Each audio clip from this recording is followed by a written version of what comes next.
नमस्कार, मैं राजू कुमार आप सबों को अपने YouTube चैनल MSc क्लासेज टवका बिहार में स्वागत करता हूं।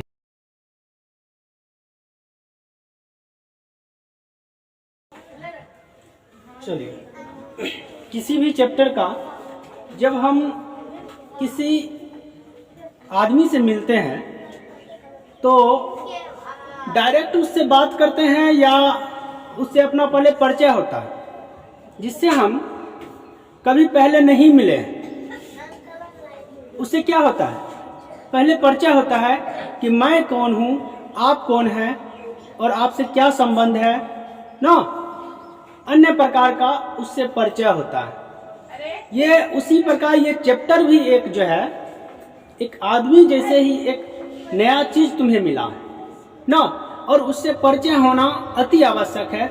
ये चैप्टर कौन है, क्या है, नहीं है ना, उसके बाद इसके अंदर क्या है, नहीं है, वो हम जानेंगे। सबसे पहले इसका परिचय होना जरूरी होता है, इंट्रोडक्शन जिसको कहते हैं। ठीक है, तो इस चैप्टर में, बहुपद चैप्टर में, 9th क्लास का जो बहुपद चैप्टर है, उसमें उसका कई जो है उसका परिभाषा होता है, उसके अंदर क्या है, नहीं है, वो चीज हम समझेंगे।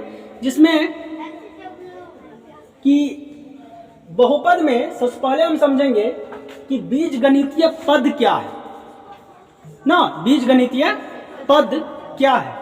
तो कहता है कि बीजगणितीय संकेत, बीजगणितीय संकेत अर्थात चर। अब चर समझेंगे कि चर क्या है। चर का मतलब होता है जिसका मान बदल जाए, जिसका मान हमें मालूम नहीं है, उसे चर कहा जाता है। जिसका मान बदल जाए उसे चर कहा जाता है। जितना अल्फाबेट जो होता है, ABCD वाला जितना अक्षर होता है, वो चर कहलाता है। जैसे बात करें, अगर किसी से हम कहेंगे कि हमको 1 रुपया दो, तो वो हमें 1 रुपया दे देगा, क्योंकि वो समझ जाएगा कि हमें 1 रुपया मांग रहा है। एक जो है डिफिनिट है, निश्चित है कि 1 से वो 2 नहीं बनेगा, वो 1 ही रहेगा। अगर हम किसी को कहेंगे कि A रुपया हमको दो, X रुपया दो, तो क्या वो समझेगा कि कितना रुपया मांग रहा है? नहीं समझेगा। अर्थात X जो है चर है, क्योंकि X के स्थान पर कुछ भी आ सकता है। किसी से हम कहेंगे हमको Y रुपया चाहिए, क्या Y रुपया वो देगा? क्या Y केजी चीनी देगा? Y केजी टमाटर देगा? नहीं देगा। Y का मतलब हमें पता नहीं है कितना मांग रहा है, उसका मान बदल जाएगा। उसका मान कुछ भी आ सकता है, और जिसका मान कुछ भी आ सकता है, जिसका मान हमें मालूम नहीं है, उसे कहा जाता है चर। और जिसका मान हमें मालूम है उसे कहा जाता है अचर। अचर, उसका मान, चर का मतलब बदलना, अचर का मतलब नहीं बदलना। अगर हम कहेंगे 10 रुपया दो, इसका मतलब 10 ही देगा वो, क्योंकि वो समझ गया कि 10 रुपया मांग रहा है। 10 केजी चीनी, इसका मतलब 10 डिफिनिट है। अर्थात गिनती की संख्या जितनी भी होती है उसे कहा जाता है अचर। और अल्फाबेट जितना भी होता है, ABCD वाला जितना भी होता है, A से Z तक, उसे कहा जाता है चर। चर का मतलब बदलना, अचर का मतलब हाँ। तो इस चैप्टर में चर समझ में आ गया होगा ना। अब कहता है कि बीजगणितीय संकेत अर्थात चर, चर समझ में आ गया। बीजगणितीय संकेत, अब संकेत का मतलब भी तो सबको पता होगा। संकेत मतलब किसी को, जैसे हमको रोड पर जा रहे हैं और तीर का निशान दे दिया दाहिना साइड, तो हम समझेंगे कि हमको कह रहा है रे बाबू तू दाहिना साइड चलो ना।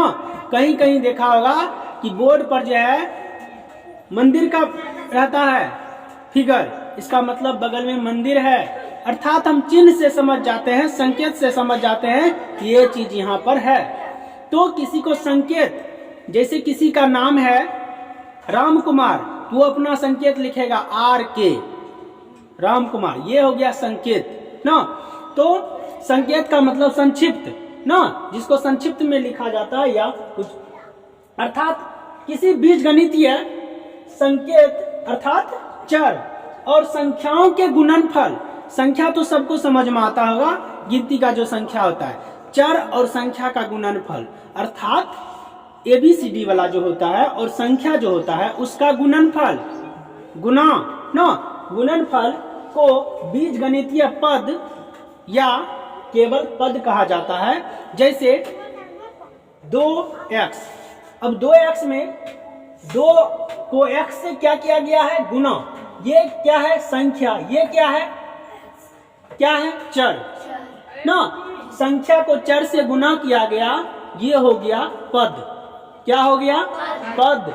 अगर बात करें 3a² तो इसमें क्या जगह, 3 को a गुने a से गुना किया गया है, ये क्या हो गया, चर हो गया। चर और ये संख्या को गुना किया गया, इसको कहेंगे पद। क्या कहेंगे, पद। समझ में आ गया होगा। नेक्स्ट देखते हैं। अब इसमें समझना होगा गुणांक क्या है। गुणांक क्या है, तो गुणांक क्या है, किसी पद में गुना करने वाली जो संख्या होती है उसे उस पद का गुणांक कहा जाता है। किसी पद में जो संख्या गुना करने वाली होती है उसे उस पद का गुणांक कहा जाता है। जैसे 5a, अगर 5a में बात करें तो a को किस संख्या से गुना किया गया, 5 से, इसलिए इसका गुणांक 5 होगा। इसलिए इसका गुणांक या -2x², इसमें कहा जाएगा x² का गुणांक कितना, x² का गुणांक कितना, तो आंसर होगा x² को किससे गुना किया जा रहा है, -2 से, इसलिए इसका गुणांक -2 होगा। समझ में आ रहा है। 2x²y/z में कहा गया में y का गुणांक कितना, तो बात करें y का गुणांक, तो y के पीछे कितना है, 1, y के पीछे कितना है, 1, इसलिए y का गुणांक 1 होगा। z का भी गुणांक 1 होगा। वही बात करें x² का गुणांक कितना होगा, तो जवाब 2 होगा। समझ में आया, ये गुणांक भी समझ में आ गया, जो कि चैप्टर में आगे मिलेगा। नेक्स्ट क्वेश्चन, नेक्स्ट देखते हैं। कहता पद का घात। पद का घात क्या है, ये पद है, अंतर रखना ध्यान में। एक होता है बहुपद का घात, ये पद का घात है। समझ में आ रहा है ना, पद का घात, पद के सभी चर के घातांकों का योग।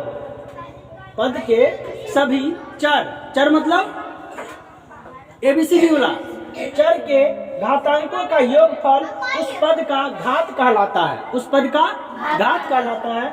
जैसे 5x²yz, अगर इसमें देखा जाए चर ये है, कितना चर है इसमें, 3 चर है, x y z 3 चर है। अचर कितना है, 1, 5। अगर बात करें पावर में अचर 2 ना, तो इसमें चर जो है 3 है। 3 का घातांक जो है, x का घातांक कितना, 2, y का घातांक 1, नहीं कुछ तो 1, नहीं कुछ तो 1। इसके पावर में 2, इसके पावर में 1 और इसके पावर में 1, तो 2 और 1 जोड़ देंगे कितना हो जाएगा, 4। इस पद का घात हो गया 4, बहुपद नहीं पद। इस पद का घात कितना हो गया, 4। सबको समझ में आ गया होगा। अगली बात, बहुपद की परिभाषा।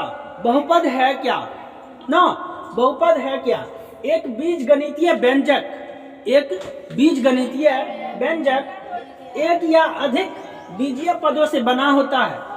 एक बीजगणितीय व्यंजक जो होता है एक पद या उससे अधिक पदों से बना होता है।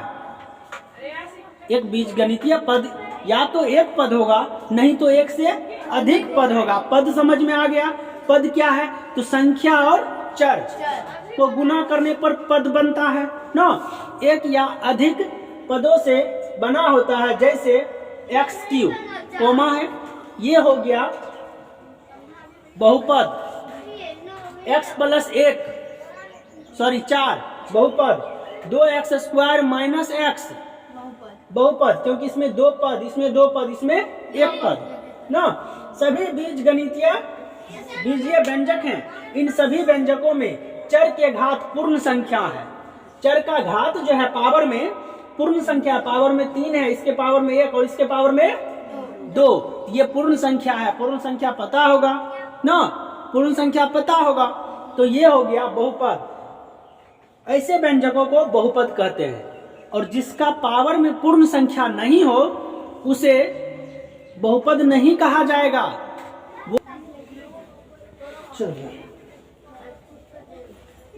अब देखते हैं सजातीय। सजातीय का अर्थ क्या होता है? बराबर। स्वजातीय मतलब वही जाति। जैसे हम एक एग्जाम्पल लेते हैं जिस समझ में आ जाएगा सजातीय पद क्या है, विजातीय पद क्या है ना। सजातीय पद में अगर बात करें,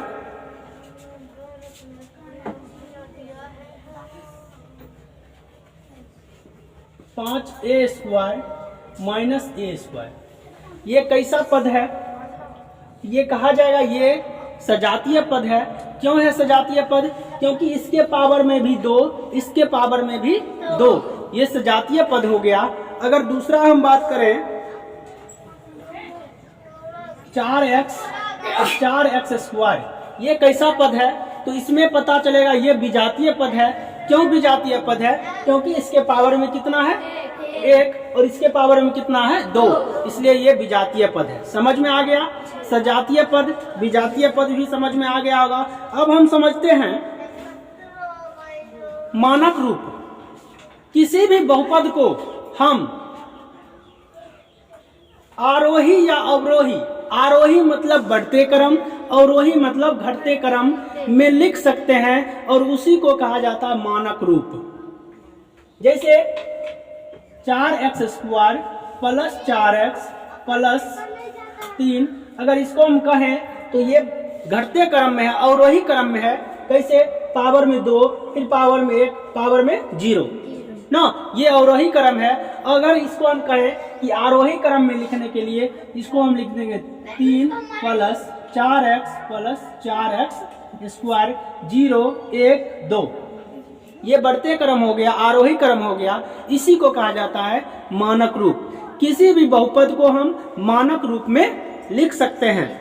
अब हम आगे समझते हैं बहुपद का वर्गीकरण। बहुपदों का जो वर्गीकरण है वो कई आधार पर किया गया है। बहुपद का जो वर्गीकरण है उसकी संख्या पर निर्भर करता है। जिस बहुपद में केवल एक पद रहता है, जिस बहुपद में केवल एक पद रहता है उसे कहा जाता है एक पदी बहुपद।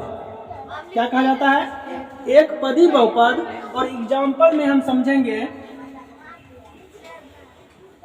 जैसे 3a स्क्वायर या 9x या -5x, ये हो गया एक पदी बहुपद। क्या हो गया? एक पदी बहुपद। क्योंकि इसमें कितना पद? 1, इसमें कितना? 1, इसमें कितना? 1, तो ये एक पदी हो गया। और वह बहुपद जिसमें 2 पद होते हैं उसे कहा जाता है द्विपदी बहुपद। उसे क्या कहा जाता है?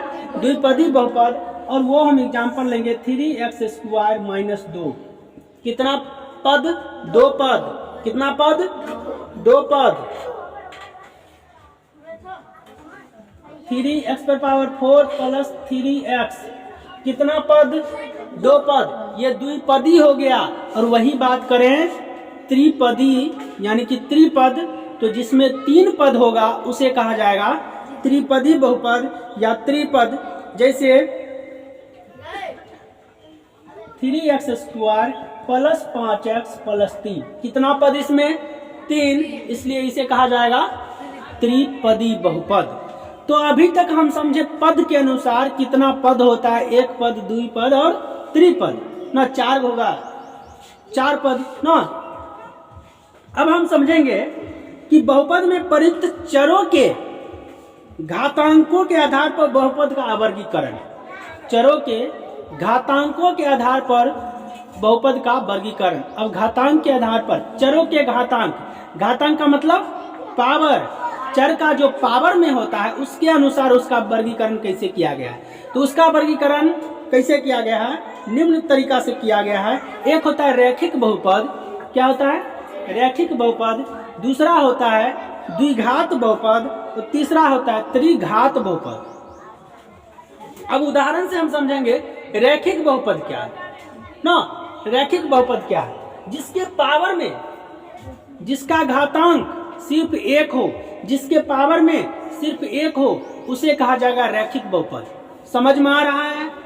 उसे क्या कहा जाएगा? रैखिक बहुपद। जैसे 5x + 2, अधिकतम पावर इसका कितना? 1। इसका अधिकतम पावर कितना? 1। पावर किस पर रहता है? x पर, यानी कि चर पर। इसके पावर में 1 है, ये रैखिक बहुपद हो जाएगा। दूसरी बात द्विघात ना। द्विघात बहुपद क्या है? जिसके पावर में 2 हो, उसे द्विघात बहुपद कहा जाएगा। जैसे 5x² + 3x + 2। इसमें अधिकतम घात कितना? 2, इसलिए इसे क्या कहा जाएगा? द्विघात बहुपद। समझ में आ रहा है? रैखिक बहुपद समझ में आया, द्विघात बहुपद समझ में आया। अगर बात करें त्रिघात बहुपद, 5x³ + 6x - 2। इसमें अधिकतम घात कितना? 3, इसलिए इसे क्या कहा जाएगा? त्रिघात बहुपद। सबको समझ में आ गया होगा। चलिए अब हम आगे समझते हैं बहुपद का मान। किसी भी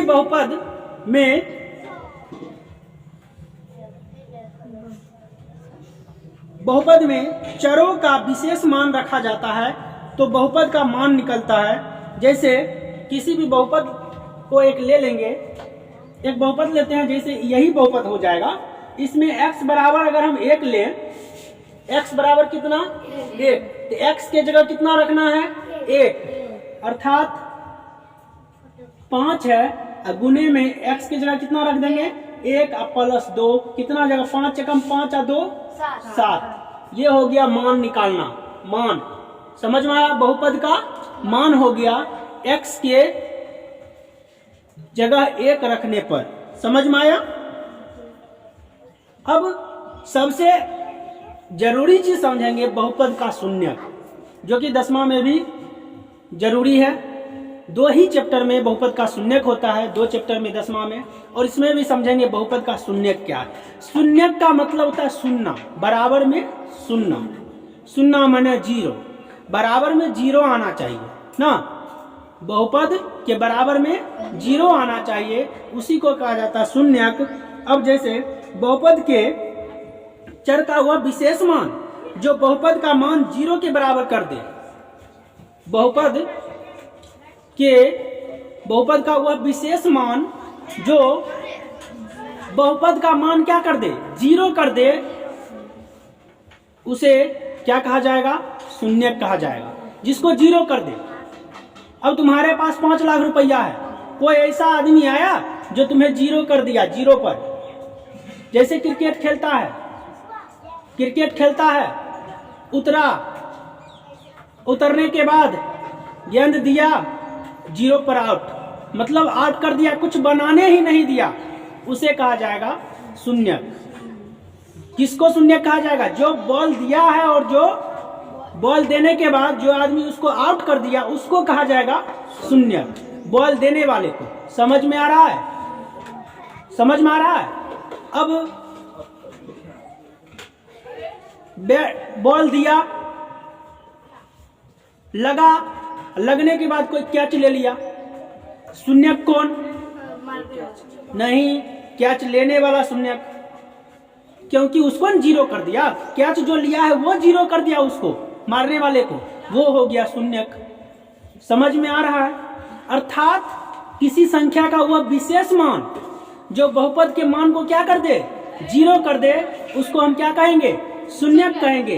अगर बात करें, एक सवाल लेते हैं, जैसे x + 2 कहेंगे, इसका शून्यक कितना? इसका शून्यक कितना होगा? तो हम कहेंगे इसका शून्यक, अगर शून्यक कब होगा? जब उसको हम 0 कर दे, बहुपद का मान क्या कर दे? 0। बताइए यहाँ पर हम कितना देंगे कि 0 हो जाएगा? 2, माइनस में 2 देंगे, माइनस में 2 देंगे तो ये 2 में से 2 चला जाएगा, कितना बचेगा? 0, इसलिए इसका शून्यक जो होगा क्या होगा -2। तो शून्यक निकालने के लिए, किसी भी संख्या का शून्यक निकालने के लिए बराबर में देते हैं 0, बराबर में 0 अगर दे दें, ये प्लस उधर गया x का -2, यही हुआ शून्यक। समझ में आया सबको? बस इतना ही है। अब कुछ पॉइंट याद रखना है। प्रत्येक रैखिक बहुपद का एक और केवल एक ही शून्यक होता है। प्रत्येक रैखिक बहुपद का कितना शून्यक? सिर्फ एक ही। ये कौन सा बहुपद है? ये x+2 कैसा बहुपद? रैखिक बहुपद, क्योंकि इसके पावर में कितना? 1, इसलिए ये रैखिक बहुपद। और किसी भी रैखिक बहुपद का कितना शून्यक निकला है? -2। कितना निकला? संख्या कितना? 1। इसकी कितना?